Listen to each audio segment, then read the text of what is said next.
Olá, vamos falar de investimentos. Então, vamos trazer para vocês aqui mais uma empresa para que a gente possa conhecer da sua história, da sua trajetória e principalmente da sua situação econômica e financeira. E a empresa que nós vamos trazer hoje é mais uma indicação aqui dos nossos inscritos, é dessa vez do Ivair Cruz, grande Ivair Cruz. Muito obrigado aí pela sugestão, um prazer poder lhe atender, Ivair. Mas caso vocês também queiram outras empresas, é fácil. Basta entrar aqui, ó, canal Silas Negraf, e aproveita já, faça a sua sugestão, ativa também a sinetinha das notificações, dá o like aí na nossa página aí também, e também aproveita e faça a sua inscrição. É um prazer ter vocês junto conosco aqui, né? E ainda mais porque agora a gente vive nesse final de ano, todo esse período de turbulência na economia, que a gente já vem se arrastando alguns meses com essa turbulência.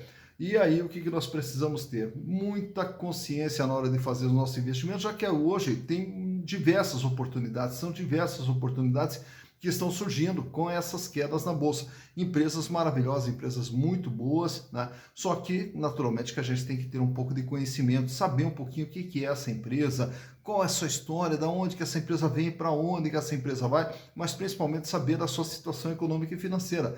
Financeiramente, a empresa está bem, não está bem, ela vai passar aperto, não vai passar, endividamento, como é que está o nível de endividamento dessa empresa e, naturalmente, se ela é lucrativa, se ela é rentável. Então, todas essas informações a gente procura repartir aqui com vocês para quê? Para que a gente possa sempre tomar decisões com base em informações corretas. Claro que não é só as informações aqui do nosso canal. Quanto mais informação nós tivermos, melhor para poder fundamentar o nosso processo de decisão e investir de forma consciente, já que investimentos em ações é um investimento de risco, né? Então nós temos que minimizar os riscos e tentar potencializar as probabilidades de ganho.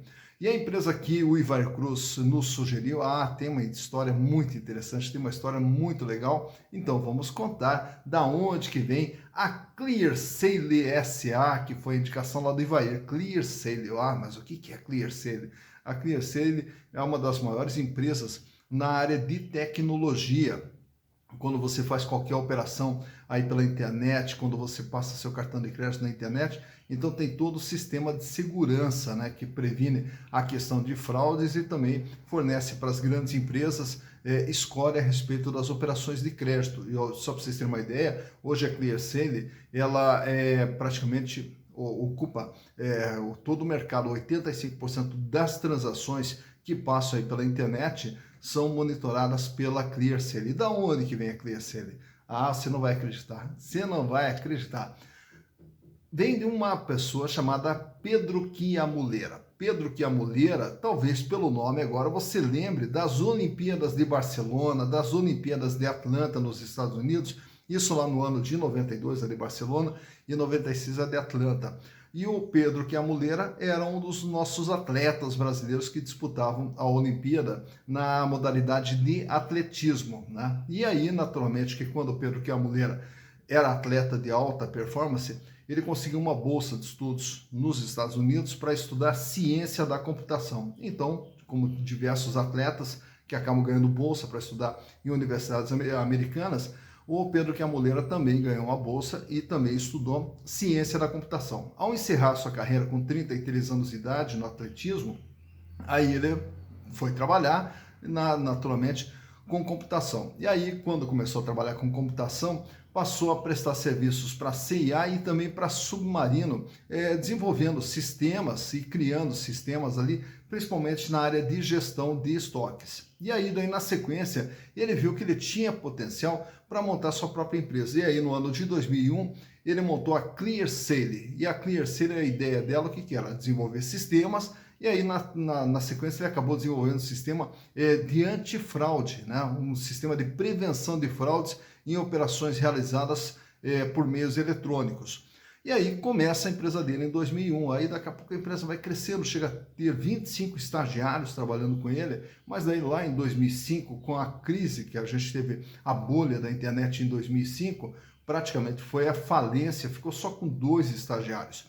Mas aí um conhecido dele, que também trabalhava junto com ele no desenvolvimento de sistemas lá da CIA, o Bernardo Lustosa, E o Bernardo Lustosa ele tem uma formação mais na área de estatística e de mineração de dados. E aí o Bernardo Lustosa se juntou ao Pedro Chiamuleira para poder desenvolver a ClearSale. E a partir daí a ClearSale começou a se desenvolver e começou a ampliar, a melhorar a qualidade do seu software, e aí passou a atender grandes empresas e também fora do setor de varejo, passou a atender também no setor de seguros, no setor de telecomunicações, enfim, passou a atuar também em outras áreas. Aí chega mais lá para frente, no ano de 2015, já passa também a atuar nos Estados Unidos, monta o escritório lá em Miami, passa também a atender clientes dos Estados Unidos, e aí a empresa veio se desenvolvendo. E agora em julho de 2021, fez o seu IPO, se transformou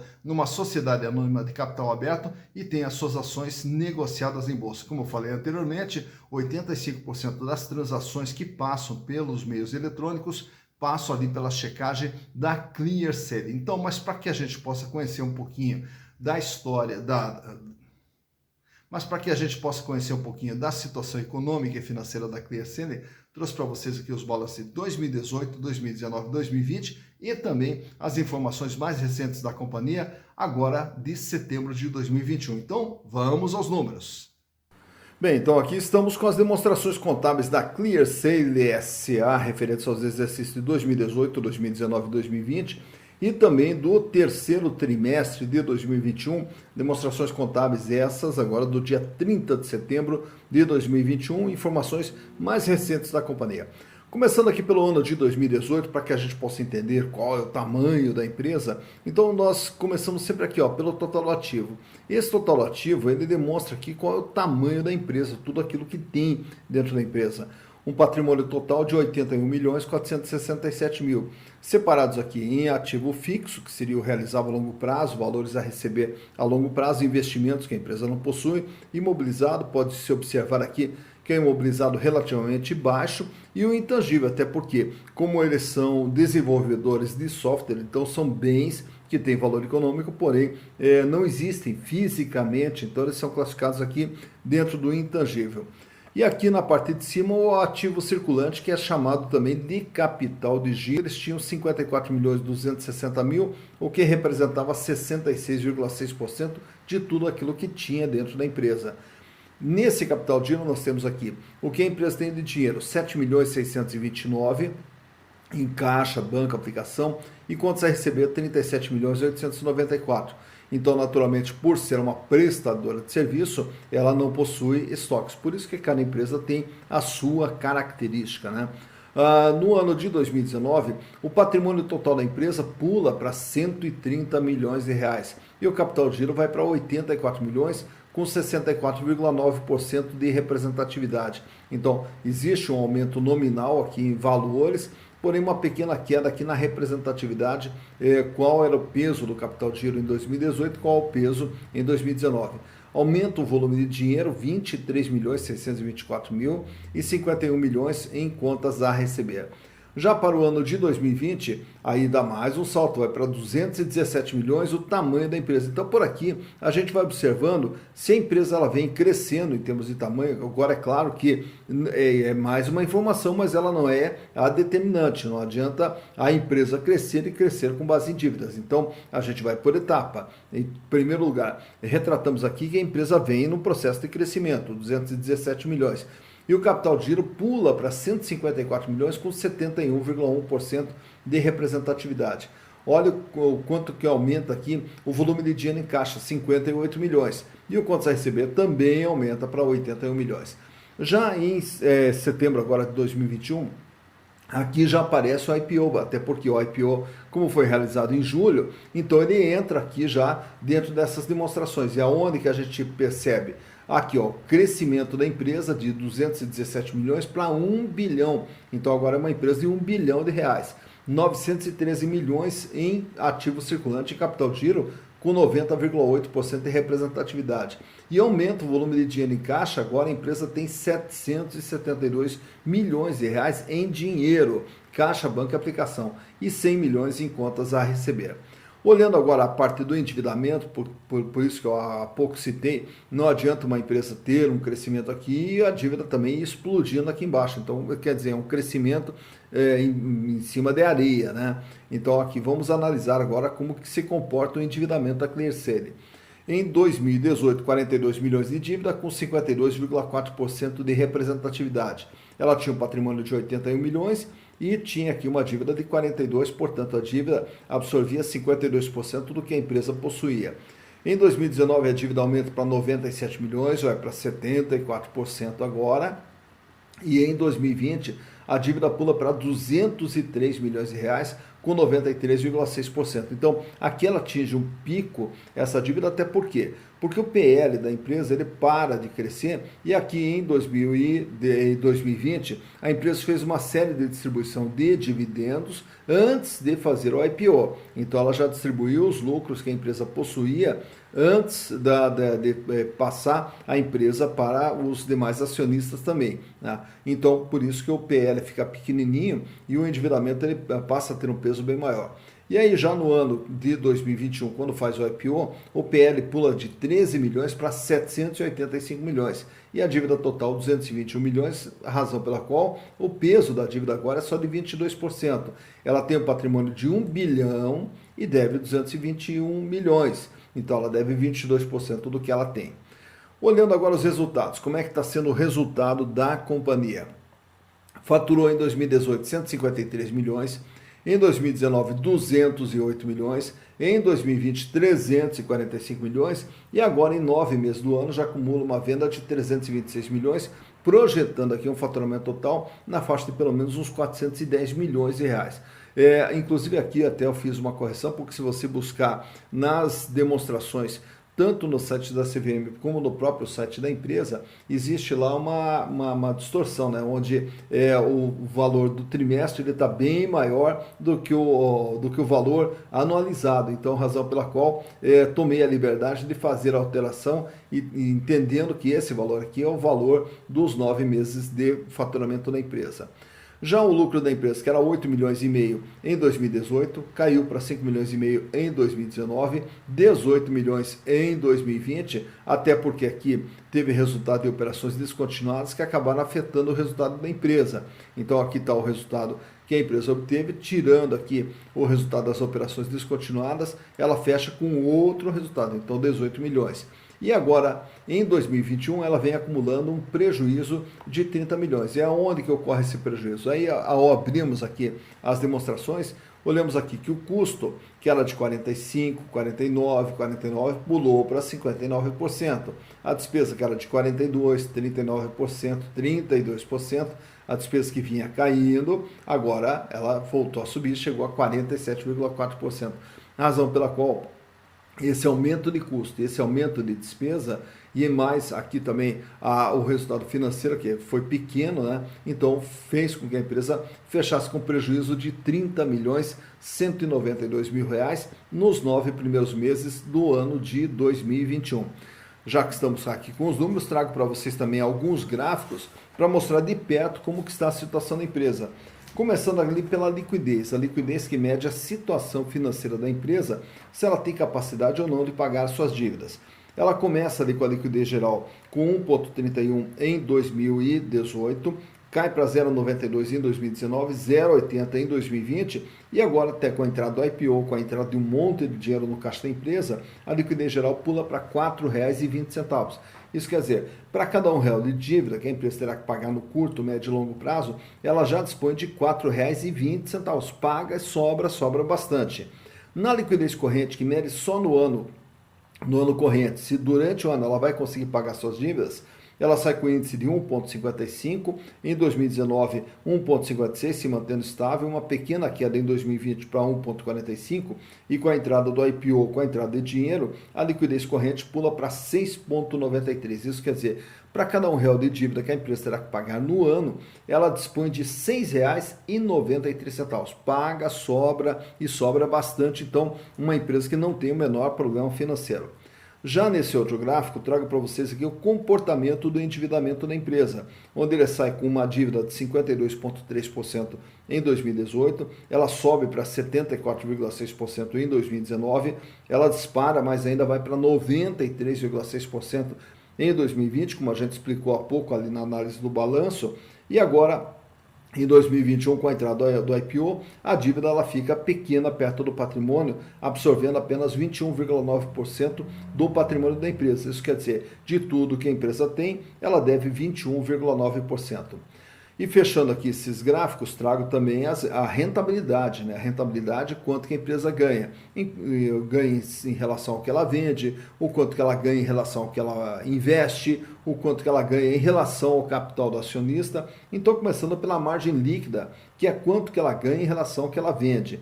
5,5% em 2018, 2,6% em 2019, 5,4% em 2020 e agora tem, em função do prejuízo que ela vem acumulando nesse ano de 2021, ela vem trabalhando com uma rentabilidade negativa de 9,2%. Já nas outras três barrinhas, temos ali a rentabilidade do ativo, que é o ganho que ela tem em relação ao investimento feito dentro dela. 10,4% em 2018, 4,3% em 2019 e 8,6% em 2020. Em relação a todo o investimento feito dentro da empresa, ela gerou um ganho de 8,6%.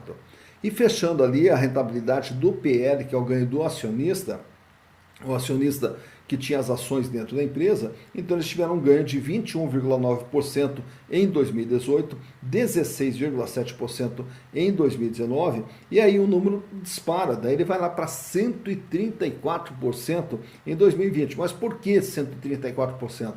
Porque justamente como o PL tinha ficado pequeno em 2020 em apenas 13 milhões de reais, e a empresa teve um ganho, um lucro de 18 milhões de reais, então esse ganho ele representa 134% do valor do PL, então dando esse resultado para o acionista. Não trago para vocês aqui os outros indicadores, PIL e também nem o lucro por ação e nem dividendos por ação, por quê? Como a empresa lançou as suas ações apenas agora no mês de julho, então ela não tem ainda um dividendos por ação, também pelo fato dela ter fechado agora setembro com prejuízo, consequentemente não temos o lucro por ação e consequentemente não temos a relação preço barra lucro. Então a relação preço barra lucro e lucro por ação não estão mencionados aqui porque justamente a empresa fechou com prejuízo nesse último mês de setembro, ali no dia 30 de setembro. Né? Então agora passo para vocês apenas o comportamento da ação, desde que a ação ela passou a ser negociada agora no dia 30 de julho. Então, quando a ação foi lançada, foi feito o IPO no dia 30 de julho, a ação foi lançada com R$ 28,50. Cada ação valia R$ 28,50. E aí, consequentemente, nós tivemos ali um período de estabilidade, ali praticamente até setembro, onde ela ficou trabalhando na faixa de R$ 28,00. E aí, daí na sequência, ela começa uma queda mais acentuada e depois aí ela vai despencando, até chegar agora no último dia 10 de dezembro com a sua cotação em torno de R$ 9,60 aproximadamente. Então, é uma ação que também sofreu com todas essas quedas sucessivas que a gente vem tendo na Bolsa, a ação também acabou sofrendo toda essa queda aqui. Só para a gente ter aqui um padrão de comparação, o valor patrimonial de cada ação é R$ 4,18, como está mencionado ali embaixo. E o valor de mercado, R$ 9,63. Portanto, com todas as quedas que a ação teve, ela ainda está mais do que o dobro do seu valor patrimonial. Tá, então, mais uma empresa analisada agora. Você já conhece o que é ClearSale, né? Que é essa líder aí no segmento de combate a fraudes e prevenção de fraudes nas transações eletrônicas. Então, agora já conhece a ClearSale e também uma aula de empreendedorismo, né, de um atleta que larga o atletismo, chega no final da carreira e aí praticamente tem que entrar num outro segmento, que é o segmento do empreendedorismo. Né? E aí com muita garra, diversas vezes praticamente quebrando, indo quase que à falência, e se levanta de novo e vai até construir o que é a ClearSale hoje, né? E naturalmente que o próprio Pedro, que é a muleira, ele nos passa também que muito do que aprendeu no esporte acabou aplicando dentro do empreendedorismo, como a questão da integridade, de você estar focado naquilo que você quer fazer, você ter o objetivo naquilo que você pretende fazer, também a questão do gostar do que faz, o prazer em se fazer também, que é outro ponto que é fundamental, que nós temos que ter prazer naquilo que nós fazemos, e aí, consequentemente, a gente consegue fazer bem feito, e aí, consequentemente, a gente consegue ser bem sucedido. E a resiliência nos objetivos, porque muitas vezes dá vontade de desistir, muitas vezes a gente cai, mas a gente tem que levantar e continuar olhando lá o objetivo e ser forte, ser determinado na busca dos nossos objetivos. E uma das lições que também o Pedro Queamuleira aprendeu, que veio desde berço lá da sua família, era justamente a questão da competitividade, de querer realizar alguma coisa e querer vencer. E aí uma das frases que a família dele sempre passava para ele, e era um mantra dentro da família, é que os últimos serão os últimos, né? Então, se você quer ter alguma coisa, você tem que fazer algo mais. Assim como o Pedro Queamuleira, então, nos dá uma aula de empreendedorismo aí com a ClearSale. E aí a gente também tem que aprender um pouquinho com a sabedoria dos outros, com a experiência dos outros, para também, dentro das nossas vidas, ter disciplina, ter integridade, ter o prazer no que se faz e ter resiliência nos nossos objetivos também. E é a mesma coisa que vale para todos nós que investimos. Então tem momentos como agora, que a bolsa dá aquela caída, será que dá uma vontade de desistir? Será que não, mas espera aí, e o teu objetivo? Qual é o teu objetivo? É construir um patrimônio. Então, para construir um patrimônio, a gente tem que cair, tem que se levantar de novo e continuar. Mas sempre ao cair e levantar, aprender com os erros para poder não cometê-los novamente no futuro, e aí, consequentemente, passo a passo, a gente vir construindo o nosso patrimônio para chegar lá na frente e a gente poder ter uma vida cada vez mais digna e uma vida cada vez melhor, que é o que todos nós merecemos. Dito isso, bons investimentos para vocês!